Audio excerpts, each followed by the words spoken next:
روزی کے لیے اگر کوئی کہے کہ بہترین دعا کون سی، وہ ہے تسبیح ہے جناب زہرا کی تلاوت، بہترین دعا۔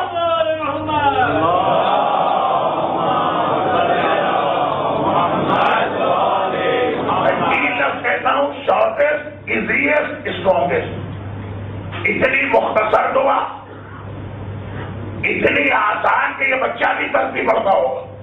اور اتنی طاقتور۔ لیکن لوگ کمپلین کرتے ہیں کہ مولانا یہ تسبیح تو آپ کہیں کہ نہ کہیں، ہم ایک بار نہیں دن میں کم از کم 5 بار ہر نماز کے بعد پڑھتے ہیں، اور بعض لوگوں کا یہ طریقہ ہے کہ جو سنت نماز ہے اس کے بعد بھی تسبیح پڑھتے ہیں۔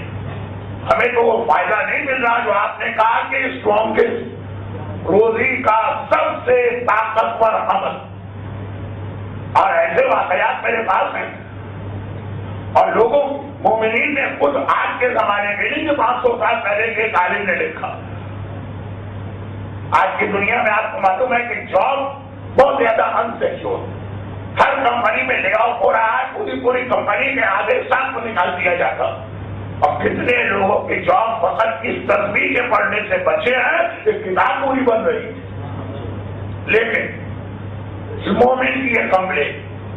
کہ بھائی ہمیں تو یہ فائدہ نہیں مل رہا۔ میں نے یہی جملہ کل کی مجلس میں کہا تھا، جو جملہ ایک اور حوالے سے آج کی مجلس میں بیان کرنا، اور وہ یہ کہا تھا کہ تسبیح پڑھنے کا طریقہ بھی وہی ہونا چاہیے جو روزی کے لیے۔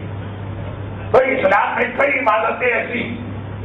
جو کامن کئی مقاصد کے لیے ہو سکتی ہیں،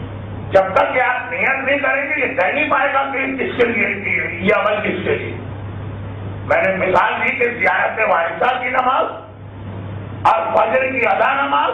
اور فجر کے قضا نماز تینوں کا طریقہ یہ، آپ کھڑے ہوئے مصلی پر اور آپ نے 2 رکعت نماز پڑھ دی، طے ہی نہیں کیا کہ کون سی نماز، وہ کوئی نماز بھی نہیں بنی۔ جب نماز آپ کو سوال 2 رکعت سنت نماز کا میسج، لیکن نہ وہ زیارت وارثہ کے قرار پائے گی، نہ فجر کے قضا اس کی وجہ سے آپ کی ختم ہوگی، نہ یہ فجر کی ادا مانی جائے گی۔ آپ کو نیت کرنا پڑے گی کہ اس وقت میں یہ 2 رکعت نماز کس لیے پڑھ رہا ہوں۔ اب بات بہت کبھی نہ ہونے پر تسبیح زہرا ہم اور آپ نماز کے بعد نماز کے تعقیبات کی نیت سے پڑھتے ہیں۔ روزی کے لیے جو تسبیح زہرا پڑھی جاتی ہے اس کا طریقہ الگ، اس کا طریقہ یہ ہے کہ جب آپ اپنے روزی پہ جا رہے ہیں تو گھر سے نکلتے وقت اگر پیدل جا رہے ہیں دروازے پہ رک کے یہ تسبیح پڑھیں گے، اور اگر سواری میں جا رہے ہیں تو گاڑی کو اسٹارٹ کرنے سے پہلے ڈرائیونگ سیٹ پر یا پیسنجر سیٹ پہ بیٹھ کے آپ کی تسبیح پڑھیں گے، تب وہ روزی کی تسبیح کہلائے گی، ورنہ تسبیح کا ثواب تو آپ کو ویسے ملے گا۔ اسی طرح جناب نرجس خاتون کا نام زبان پہ آیا، آقا عبد الکریم حائری کا کتنا مشہور واقعہ، میں واقعہ نہیں پڑھ رہا ہوں کیونکہ ٹائم میرے ہاتھ سے نکل رہا ہوں، لیکن ہمارے یہاں آج کل یہ بات بہت مشہور ہے، لیکن طریقہ آدھا کہ جو مشکل ترین کام پورا کروانا، زیارت عاشورہ پڑھو، زیارت عاشورہ ٹھیک ہے، زیارت عاشورہ آدھی بھی پڑھیں گے تو آپ کو بینیفٹ ملے گا، لیکن جو اصل زیارت عاشورہ کا طریقہ وہ خالی یہ نہیں ہے۔ آقا عبد الکریم حائری نے اپنے استاد آقا بزرگ شیرازی کے مکان میں ان کی موجودگی میں اس زمانے کے دوسرے مرد آقا افشارکی سے یہ جملہ سنا اور ہم تک پہنچایا۔ معصومہ قم کے روضے کی زیارت کیجیے، ان کے سراہانے کی جانب جو قبریں ان میں سب سے نمایاں قبر آقا عبد الکریم حائری کی، جو استاد ہیں آقا گلپائگانی کے، جو استاد ہیں آقا خمینی کے، جو استاد ہیں آقا شہاب الدین مرضی نجفی کے،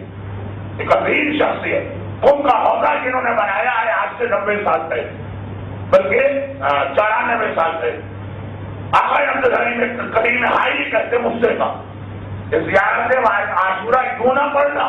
اس نیت کے ساتھ پڑھنا کہ میں جناب نرجس خاتون کی نیابت میں یہ زیارت پڑھنا، اس کا ثواب ان کو ملے، اور زیارت پڑھ کے امام زمانہ سے کہنا مولا میں نے آپ کی والدہ کی خدمت میں یہ تحفہ پیش کیا ہے، آپ کے لیے پریشانی دور کر دے. ایک عام غیرت مند بیٹا اپنی ماں کا نام سن کے کھڑا اٹھتا ہے. یہ تو کائنات کا سب سے غیرت مند بیٹا ہے. نرگس خاتون کا نام لو اور پھر زیارت پڑھو, دیکھو کہ کیسے موجودے تمہاری آنکھوں کے سامنے ہوتے ہیں. کیونکہ نرگس خاتون جن کو اللہ نے کائنات کا کتنا بڑا شرف دیا, اس زمانے کا امام ان کے بدن سے اس دنیا میں آئے, اور سب سے زیادہ نظر انداز بھی ہمارے یہاں انہی کو کیا گیا. رحمتک یا ارحم الراحمین وصلی اللہ علی محمد و